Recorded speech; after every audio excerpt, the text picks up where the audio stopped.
चाहिए। कचरे के डिब्बे स्टेडियम उस कोने में पड़े हैं, लेकिन इनका ध्यान ही नहीं जाता। वर्तमान में कांग्रेस सरकार स्वयं अस्त व्यस्त हो गई है, स्वयं हिल गई है, नेस्तनाबूत होने वाली है। केवल दिखावा करके मंच पर, एक ही मंच पर जो दोनों धड़े थे, आपस में खिंचाव की स्थिति है। बाड़मेर स्टेडियम में कल सीएम की सभा थी। सभा में आप देख सकते हैं कि आधा स्थान खाली था, आधी कुर्सियां खाली थी, संख्या बहुत कम थी। पूरे सरकारी तंत्र का दबाव बना करके दुरुपयोग किया गया, उसके बावजूद संख्या नहीं आई। और महिलाओं को, जो आंगनवाड़ी कार्यकर्ता महिलाएं हैं और भी महिलाएं, उनकी आवाज को बिल्कुल दरकिनार कर दिया गया, उनकी पीड़ा को नहीं सुना गया। वो चिल्ला रही थी, करा रही थी, स्वयं के वेतन के लिए, प्रमोशन के लिए चिल्ला रही थी कि हमारा कोई नहीं सुन रहा है।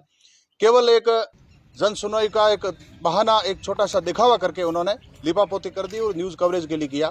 उसके बाद में आपसे देख सकते हैं कि यह गंदगी का आलम, यहाँ सुबह सुबह लोग एक शुद्ध ऑक्सीजन ग्रहण करने के लिए आते हैं, योग के लिए आते हैं, यहाँ व्यायाम करने के लिए आते हैं, यहाँ शांति अनुभूति के लिए आते हैं। आप देख सकते हैं कि ये चारों तरफ प्लेटें बिखरी पड़ी है, भोजन बिखरा पड़ा है और चारों तरफ बदबू आ रही है। इस प्रकार की अस्त व्यस्त ये व्यवस्था देख करके ऐसा लग रहा है कि वर्तमान में कांग्रेस सरकार स्वयं अस्त व्यस्त हो गई है, स्वयं हिल गई है, नेस्तनाबूत होने वाली है।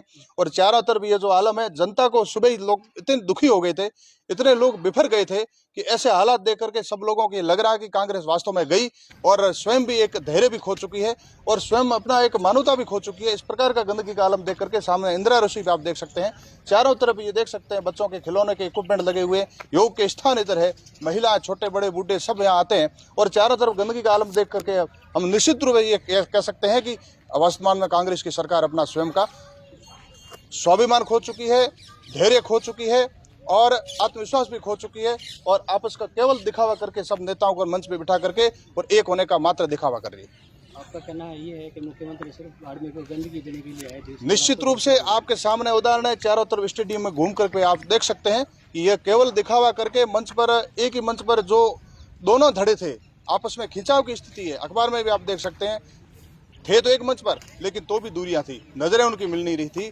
उसके बावजूद ये जनता के सामने दृश्य जो दे करके गए, ये चिंता का विषय है और जनता जाग चुकी है और कांग्रेस को इस बार 2023 के दिसंबर के विधानसभा चुनाव में सबक सिखाएगी और भारतीय जनता पार्टी 150 से ज्यादा सीटों में प्रचंड बहुमत में आकर के, और जनता के मानस के अनुसार ये वातावरण बन चुका है।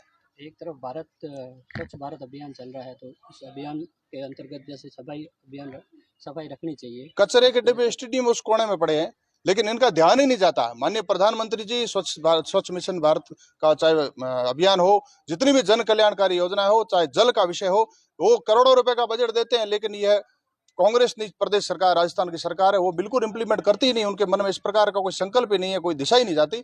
वो इतने बड़े कचरा पात्र पड़े, एक कोने में पड़े, इन्होंने ध्यान ही नहीं रखा। नगर परिषद बोर्ड इनका खुद का है, लेकिन ये गंदगी का आलम देख करके सबको चिंता सता रही है कि कांग्रेस वास्तव में गई।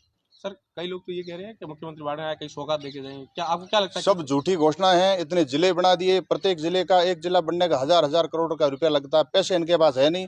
पुरानी सारी जो घोषणा है वो सारी कम इम्प्लीमेंट नहीं हुई है, सारी थोथी घोषणा है, केवल चुनावी वादे, चुनावी घोषणा, एक भी इम्प्लीमेंट होने वाली नहीं।